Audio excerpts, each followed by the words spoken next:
Hello दोस्तों, तो कैसे हैं आप सब लोग। दोस्तों, आज मैं आपके लिए एक फेरी टेल मूवी लेकर आया हूं और फेरी टेल्स तो हमेशा से ही इंटरेस्टिंग होती हैं। आज की मूवी की कहानी भी बहुत ज़्यादा इंटरेस्टिंग है। मूवी शुरू होती है तो हम एक हैंडसम प्रिंस को देखते हैं। उसे खूबसूरती बहुत ज़्यादा पसंद है। इस वजह से उसने अपने महल को भी बहुत ज़्यादा शानदार और अट्रैक्टिव बना रखा है। वो अपने महल में खूबसूरत लड़कियों को दावत दिया करता था। एक रात प्रिंस के महल में पार्टी जारी थी कि बहुत तेज तूफान आ जाता है। एक बूढ़ी औरत बाहर तूफान में होती है तो वो बचने के लिए महल में चली जाती है। शहजादे को खूबसूरत लड़कियां पसंद थीं और वो औरत बूढ़ी होने की वजह से शक्ल और सूरत में कुछ खास नहीं थी, इसलिए वो शहजादे को पसंद भी नहीं आती। वो प्रिंस से बात करती है और उसके ऑनर में एक गुलाब का फूल गिफ्ट करती है, तो प्रिंस उसकी रिस्पेक्ट नहीं करता और उसे कहता है कि तुम बदसूरत हो, बुढ़िया हो, मुझे तुम्हारी शक्ल अच्छी नहीं लगी। वो उस बूढ़ी औरत का बहुत ज्यादा मजाक उड़ाता है और जोर जोर से सबके सामने हंसता है। वो सबके सामने उस बूढ़ी औरत की बेइज्जती करके उस फ्लावर को फेंक देता है। बुढ़िया उसे कहती है कि खूबसूरती कभी भी इंसान के चेहरे पर नहीं होती, वो इंसान के अंदर होती है। लेकिन प्रिंस उसकी किसी बात पर गौर नहीं करता और हंसता रहता है। फिर यहाँ एक अजीब वाक़या होता है कि देखते ही देखते वो बूढ़ी औरत एक खूबसूरत लड़की में बदल जाती है। असल में ये जादूगरनी होती है जो एक बुढ़िया के रूम में आती है ताकि प्रिंस को आजमा सके। इससे समझ आ जाती है कि प्रिंस के दिल में प्यार नाम की कोई चीज नहीं है, इसलिए वो अपने जादू से उसे बीस्ट यानी जानवर बना देती है। प्रिंस अब बहुत ज्यादा भद्दा नजर आ रहा था, इसलिए वो परेशान हो जाता है। उससे रिक्वेस्ट करता है कि ऐसा ना करे, लेकिन वो उसे बीस्ट बना देती है। जादूगरनी के ऐसा करने की वजह से आहिस्ता आहिस्ता लोग प्रिंस को भूल जाते हैं और यहाँ में ये पता चलता है कि जादूगरनी ने शहजादे को ये भूल दिया था। वो कोई आम फूल नहीं था बल्कि एक जादुई फूल था। ये फूल एक्सेप्ट ना करने की वजह से उस जादूगरनी ने कर्ज दे दिया। अब ये कर्ज तब खत्म होगा जब उसकी आखिरी पत्ती यानी पेटल गिरने से पहले शहजादे को किसी से प्यार हो जाए और वो लड़की भी उस प्रिंस से प्यार करने लगे। अगर आखिरी पत्ती गिरने से पहले किसी ने शहजादे से प्यार ना किया तो वो कभी भी इंसान नहीं बन पाएगा और हमेशा के लिए बीस्ट ही बना रहेगा। काफी साल गुजर जाते हैं और कोई भी महल में नहीं आता। प्रिंस अब महल में अकेला था, इसलिए महल की रौनकें भी खत्म हो जाती हैं। अब नेक्स्ट सीन में हम महल के साथ वाले गांव में एक बेले नाम की लड़की को देखते हैं जिसे बुक्स पढ़ने का बहुत ज्यादा शौक होता है। बेले के फादर एक डिजाइनर होते हैं। उसी गांव में एक गैस्टन नाम का लड़का होता है जो कि बेले से शादी करना चाहता है, लेकिन वो नहीं मानती क्योंकि वो बहुत ही मगरूर और अजीब किस्म का इंसान था। एक दिन बेले के फादर को किसी काम से जाना था। जिस रास्ते से वो जा रहे थे वो जंगल से गुजरता है। रास्ते में उसके फादर देखते हैं कि आग लगी होती है। वो मुड़ जाते हैं और एक दूसरे रास्ते से चले जाते हैं। वो घोड़े पर सवार होकर आगे जाते हैं। वो कुछ भेड़ियों को देखते हैं जो उनके पीछे लग जाते हैं। वो अपनी जान बचाते हुए भागते हैं। वो बीस्ट के महल के पास आ जाते हैं। वो जब अंदर जाते हैं तो देखते हैं कि महल में कोई नजर नहीं आ रहा, लेकिन कैंडल्स भी जल रही हैं। वो देखते हैं कि मेज पर खाना भी रखा हुआ था। बेले के फादर को भूख लगी होती है और वो खाना खाना शुरू कर देते हैं। अब यहाँ कहानी में एक नया ट्विस्ट आता है। मेज पर रखा हुआ कप बेले के फादर से बातें करना शुरू कर देता है। बेले के फादर को लगता है कि यहाँ कोई घोस्ट है जो उन्हें तंग कर रहा है। मैं तुमसे नहीं डरता, ये कहकर वो वहां से भाग जाते हैं। अब यहाँ सवाल ये पैदा होता है कि वो कप कैसे बोल पाया। बात असल में ये है कि जादूगरनी के जादू की वजह से महल के सब इंसान चीजों में बदल गए थे। बेले के फादर भागते हुए बाहर आते हैं तो उन्हें गार्डन नजर आता है जिसमें बहुत प्यारे फूल थे। उन्हें याद आता है कि बेले ने उनसे फूल लाने को कहा था। वो एक फूल तोड़ लेते हैं। बीस्ट ये सब देख रहा था तो उसे बहुत गुस्सा आता है। वो उन्हें कैदी बना लेता है और उनकी कोई बात नहीं सुनता। बेले के फादर का घोड़ा वहां से भाग जाता है और वापस गांव पहुंच जाता है। बेले जब घोड़े को अकेले देखती है तो समझ जाती है कि बाबा किसी मुश्किल में हैं। उसे अपने डैड की फिक्र होने लगती है तो वो उनकी मदद करने के लिए घोड़े पर बैठकर गांव से बाहर आ जाती है। घोड़ा उसे उसी महल में ले आता है जहां उसके डैड को बीस ने पकड़ा था। यहाँ आकर वो देखती है कि उसके फादर को बीस ने कैदी बना लिया है। बेले के फादर उसे कहते हैं कि ये सारा महल जिंदा है, इसलिए जितना जल्दी हो सके यहाँ से भाग जाओ। मैंने तुम्हारे लिए इस महल से फ्लावर तोड़ा था, इसलिए उसने मुझे यहाँ कैद कर दिया। बेले के जाने से पहले ही वहाँ बीस्ट आ जाता है। वो उसे देखकर खौफजदा हो जाती है क्योंकि वो बीस्ट था और काफी ज्यादा खौफनाक लग रहा था। बेले ये जाहिर करती है कि मुझे डर लग रहा है। वो कहती है कि मैं अपने फादर से मिलना चाहती हूँ, लेकिन बीस्ट ये नहीं चाहता कि वो अपने फादर से मिले। वो कहती है कि तुम बहुत जालिम हो, सिर्फ एक फूल तोड़ने की वजह से तुमने उन्हें कैदी बना लिया। फूल लाने के लिए मैंने ही उन्हें कहा था। वो बहुत जिद करती है। बीस्ट उससे कहता है कि अगर ये दरवाजा एक बार खुलकर बंद हो गया तो दोबारा कभी नहीं खुल पाएगा। बीस्ट दरवाजा ओपन करता है। बेले अंदर जाती है और अपने फादर से मिलती है। वो अपने फादर को बाहर पुश करती है और दरवाजा बंद हो जाता है। जैसा कि बीस्ट ने कहा था कि वो दरवाजा अब दोबारा नहीं खोलेगा, इसलिए बेले अब अंदर रह जाती है। अब बीस्ट बेले के फादर को आजाद कर देता है। बीस्ट की गैर मौजूदगी में घड़ी और कैंडल स्टैंड बेले के पास जाते हैं। असल में ये इंसान ही थे जो कर्ज की वजह से चीजों में बदल गए थे। ये चीजें भी इंसानों की तरह बात कर सकती हैं, सुन सकती हैं और चल सकती थी। वो बेले को आजाद कर देते हैं और कहती हैं कि हमारे साथ आओ, हम तुम्हें रहने के लिए एक अलग कमरा देंगे क्योंकि वो समझ जाते हैं कि बेले ही वही लड़की है जिसकी वजह से हम कर्ज से आज़ाद हो सकते हैं। बीस्ट को जब इस बात का पता चलता है तो वो बहुत गुस्सा आता है। वो घड़ी और कैंडल स्टैंड को डांटता है। फिर वो उसे समझाते हैं कि ये वही लड़की है जिसकी वजह से हम इस कर्ज से आज़ाद हो सकते हैं। तुम्हें उसके पास जाना चाहिए, उसे इम्प्रेस करना चाहिए, इसलिए उससे बात करो। वो सब उसे कहते हैं कि तुम्हें उसे खाने पर बुलाना चाहिए। वो गुस्सा करता है कि मैं एक चोर की बेटी के साथ बात करूं और उसके साथ डिनर करूं। ऐसा मुमकिन नहीं हो सकता। जब सारे लोग जिद करते हैं तो उसे मानना ही पड़ता है। बीस्ट उसके पास जाता है और कहता है कि तुम मेरे साथ खाना खाओ, लेकिन उसे कोई रिक्वेस्ट ना समझना। बेले से कहती है कि पहले तुमने मेरे फादर को कैदी बनाया, फिर मुझे, और अब तुम मेरे साथ खाना खाना चाहते हो। क्या तुम पागल हो गए हो? बीस्ट गुस्से में आ जाता है और जोर जोर से दरवाजा पीटता है और कहता है कि कुछ भी हो, तुम मेरे साथ खाना खाने आओगी। लेकिन बेले दरवाजा नहीं खोलती। कहती है कि मैं भूखी मर जाऊंगी, लेकिन तुम्हारे साथ कभी खाना नहीं खाऊंगी। बीस्ट कहता है कि अब तुम्हें कोई भी खाना नहीं देगा और तुम भूखी मरोगी। बेले फिर भी दरवाजा नहीं खोलती और बीस्ट वहां से चला जाता है। अब घर की सारी चीजें यानी घड़ी, कैंडल स्टैंड, पिर्च, कप, सब चीजों को समझ आ जाती है कि बेले ही वही लड़की है जिसकी वजह से वो कर्ज से आजाद हो सकते हैं। अब बीस्ट इस फ्लावर के पास जाता है और देखता है कि उसकी काफी पत्तियां टूटकर गिर चुकी हैं। अगर उसकी आखिरी पत्ती गिरने से पहले किसी को बीस्ट से प्यार ना हुआ तो वो कभी भी दोबारा इंसान नहीं बन पाएगा और महल की बाकी चीजें हमेशा के लिए बेजान बन जाएंगी। कर्ज कभी खत्म नहीं होगा।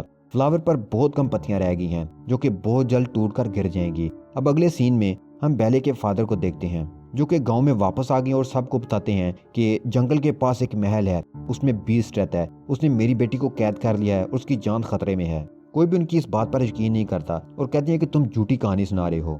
गैस्टन और उसका एक साथी बेले के फादर की मदद के लिए राजी हो जाते हैं और जंगल की तरफ निकल जाते हैं। बेले के फादर जिस रास्ते पर गए थे वो उन्हें नहीं मिलता। इस बात पर गैस्टन को काफी गुस्सा आता है। गैस्टन कहता है कि क्या तुम पागल हो गए हो? यहाँ ना कोई महल है और ना कोई बीस्ट। उसे ये भी कहता है कि मैं तुम्हारी बेटी से प्यार करता हूँ और उससे शादी भी करूंगा। बेले के फादर कहते हैं कि तुम्हारी ये ख्वाहिश कभी पूरी नहीं होगी। ये बात सुनकर गैस्टन को काफी ज्यादा गुस्सा आता है और वो उनके हाथ मुंह बांधकर उन्हें एक दरख्त के नीचे बांधकर मरने के लिए छोड़कर चला जाता है। फिर हम एक लेडी को देखते हैं जिसका नाम गाथा है। उसके गांव वालों ने उसे निकाल दिया था। वो बेले के फादर की जान बचा लेती है और उन्हें आजाद कर देती है। अब महल में हम बेले को देखते हैं जो इस फ्लावर के पास आ जाती है। इससे पहले कि वो फ्लावर को हाथ लगाती, बीस्ट वहां आ जाता है और बीस्ट उसे कहता है कि तुम्हें अंदाजा नहीं कि तुम क्या करने वाली थी, हम सब के सब मारे जाते। वो गुस्से में बेले को कहता है कि यहाँ से चली जाओ। वो रोते हुए वहां से चली जाती है। बेले घोड़े पर सवार होकर जंगल से गुजर रही होती है तो भेड़िए उसे घेर लेते हैं। इससे पहले कि वो भेड़िए बेले को नुकसान पहुंचाते, वहां बीस्ट आ जाता है और वो उनका मुकाबला करता है। वो इन सबको मारकर भगा देता है लेकिन खुद इंजर्ड हो जाता है। बेले वहां से घोड़े पर बैठकर जाने वाली होती है लेकिन वो देखती है कि बीस्ट जमीन पर गिर चुका है और वो काफी ज्यादा इंजर्ड है। बेले की जान उसने बचाई इसलिए वो जाने के बजाय उसकी मदद करती है। वो कहती है कि मैं तुम्हें उठा नहीं सकती, इसलिए तुम्हें हिम्मत करके खुद ही उठना होगा। बीस्ट खड़ा हो जाता है और वो उसे अपने साथ बिठाकर महल में ले आती है। बेले दोबारा उसी महल में आ गई थी। सारी चीजें उसे देखकर बहुत खुश हो गई। जाहिर बात है कि वो सब के सब ये चाहते थे कि बेले और बीस्ट एक दूसरे से प्यार करने लगे और उनका कर्ज खत्म हो और वो वापस इंसान बन सकें। वो बेले को असल कहानी नहीं बताते, बस इतना बताते हैं कि जब इस फ्लावर की आखिरी पत्ती गिरेगी तब हम सब बेजान हो जाएंगे और बीस्ट हमेशा के लिए बीस्ट रहेगा। बेले बीस्ट को बैंडेज लगाती है। बेले जब बीस्ट के पास होती है तो वो एक शेर पढ़ती है क्योंकि बेले को किताबें, कहानियां और पोइट्री पढ़ने का बहुत शौक था। इस शेर को बीस्ट मुकम्मल करता है। ये बात बेले को काफी हैरान कर देती है। बेले से पूछिए कि क्या तुम्हें भी पोइट्री में इंटरेस्ट है? तो वो कहता है कि मैं प्यार, मोहब्बत वाली कहानियां और पोइट्री नहीं पढ़ता, लेकिन मैंने बहुत किताबें पढ़ी हैं। बेले कहती है कि मुझे तो रोमांटिक स्टोरीज बहुत अच्छी लगती हैं। फिर बीस्ट बेले को अपनी लाइब्रेरी में लेकर जाता है। लाइब्रेरी बहुत बड़ी थी, उसमें बहुत ज्यादा बुक्स थी। बेले इतनी ज्यादा बुक्स को देखकर हैरान भी हो जाती है और खुश भी, क्योंकि गांव में उसे पढ़ने के लिए बुक्स नहीं मिलती थी। बीस्ट उसे कहता है कि तुम चाहो तो हमारे साथ यहाँ रह सकती हो। ये सुनकर बेले खुश हो जाती है। इस तरह वक्त गुजरने के साथ साथ वो एक दूसरे के साथ टाइम स्पेंड करते हैं। दोनों को एक दूसरे की पसंद नापसंद का पता चल जाता है। इकट्ठा खाना खाते हैं, बातें करते हैं। फिर बीस्ट बेले को एक जादुई बुक दिखाता है। कहता है कि ये मुझे एक जादूगरनी ने दी थी। इस बुक की मदद से हम अपनी जिंदगी के किसी भी हिस्से को देख सकते हैं, यानी टाइम ट्रैवल कर सकते हैं। बेले अपनी जिंदगी के उस हिस्से में जाना चाहती है जब उसने अपनी मॉम को आखिरी बार देखा था। बेले जब उस टाइम में जाती है तो देखती है कि उसकी मॉम को एक इन्फेक्शन हो गया था। वो उसके फादर को कहती है कि मेरी बेटी को लेकर हमेशा के लिए चले जाओ, कहीं ये इन्फेक्शन भी उसे ना हो जाए। ये बात बेले को काफी ज्यादा सैड कर देती है। फिर वो अपने प्रेजेंट टाइम में वापस आ जाते हैं। कैंडल स्टैंड बीस्ट को कहता है कि वो बेले से अपने प्यार का इजहार करे, लेकिन वो नहीं मानता। वो सारी चीजें मिलकर बीस्ट को एग्री करती हैं और फिर बेले को तैयार करते हैं। बेले को डांस करना बहुत अच्छा लगता है, इसलिए वो दोनों डांस करना शुरू कर देते हैं। अगले सीन में हम देखते हैं कि बेल के फादर गांव में वापस आ गए हैं। वो सबको बताते हैं कि गैस्टन ने उन्हें जंगल में बांध दिया था ताकि भेड़िए खा जाएं। उनके साथ अगैथा भी होती है। गैस्टन इस बात को कबूल नहीं करता और मुकर जाता है। वो कहता है कि इन पे शैतानी साया है, ये पागल हो गया है। वो ये भी कहता है कि अगाथा की गवाही इंपॉर्टेंस नहीं रखती क्योंकि वो पहले गांव से निकाली जा चुकी है। यहाँ गैस्टन का साथी भी मुकर जाता है। वो कहता है कि गैस्टन जो भी कह रहा है ठीक कह रहा है, इसलिए गाँव वाले गैस्टन की साइड लेते हैं और बेले के फादर को पकड़ लेते हैं। अब हम महल में बेले और बीस्ट को देखते हैं जो कि डांस कर रहे हैं और काफी एंजॉय कर रहे हैं। बीस्ट कहता है कि मैं इन फीलिंग्स को काफी एंजॉय कर रहा हूँ, मैं तो जैसे भूल ही गया था। बेले कहती है कि मेरे फादर ने मुझे डांस करना सिखाया है। बीस्ट पूछता है कि क्या तुम अपने फादर को मिस करती हो, तो वो कहती है कि हाँ, बहुत ज्यादा। बीस्ट उसे एक जादुई मिरर दिखाता है जिसमें हम हर उस शख्स को देख सकते हैं जिसे हम देखना चाहते हैं। वो मिरर में अपने फादर को देखती है। गांव वालों ने उन्हें कैदी बना लिया। ये देखकर बेले परेशान हो जाती है। बीस्ट उसे कहता है कि तुम्हें अपने फादर के पास जाना चाहिए और साथ में वो उसे मिरर भी दे देता है और कहता है कि जब तुम्हें मेरी याद आए तो मेरी बदसूरत शक्ल को इस मिरर में देख सकती हो। बेले अपने फादर को बचाने गाँव में आ जाती है। महल में बीस्ट अकेला हो गया था। वो बेले को बहुत मिस करता था क्योंकि वो उसे बहुत ज्यादा प्यार करता था। बीस्ट उसके बाकी साथी काफी अपसेट हो जाते हैं क्योंकि बेले तो जा चुकी है, जिसकी वजह से अब उनका कर्ज कभी भी खत्म नहीं होगा और वो हमेशा ऐसे ही रहेंगे। बेले अपने गांव पहुंच जाती है और वो देखती है कि गांव वालों ने उसके फादर को कैदी बना लिया है। वो कहती है कि मेरे फादर जो कह रहे हैं ठीक कह रहे हैं। जंगल में एक महल है और उसमें एक बीस्ट रहता है। कोई भी उसकी बात का यकीन नहीं कर रहा था, तो वो उस जादुई मिरर में सबको बीस्ट दिखाती है। सब उसको देखकर खौफजदा हो जाते हैं। तो बेले कहती है कि तुम सबको डरने की जरूरत नहीं है, वो किसी को कोई नुकसान नहीं पहुंचाता, वो दिल का बहुत अच्छा है। गैस्टन को अंदाजा हो जाता है कि बेले उस बीस्ट से प्यार करती है, तो वो जेलस हो जाता है। वो गांव वालों को भड़काता है कि उसने बाप बेटी पर ब्लैक मैजिक कर दिया है, तो वो बेले को भी कैदी बना लेते हैं। फिर वो गांव वालों को उकसाता है कि हमें उस महल में जाना चाहिए और उस बीस्ट को मारना चाहिए, वरना वो गांव में आ जाएगा और हम सबको मार देगा। गांव वाले उसकी बातों में आ जाते हैं और पूरा गांव महल में बीस्ट को मारने के लिए आ जाता है।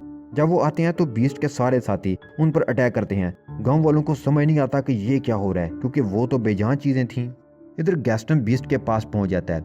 बीस्ट बेले के जाने से काफी उदास होता है। गैस्टन कहता है कि तुम क्या समझते हो, बेले तुमसे प्यार करती है, उसने तुम्हें मारने के लिए हम सबको भेजा है। ये कहती वो बीस्ट पर गोली चला देता है और वो नीचे गिरने वाला होता है, तो वो टेरेस के एक टॉप को पकड़ लेता है। इससे पहले कि गैस्टन दूसरी गोली चलाता, बेले वहां आ जाती है और वो कहती है कि गैस्टन झूठ बोल रहा है। वो गैस्टन को रोकने के लिए उसका हाथ पकड़ती है और वो भी नीचे गिर जाता है।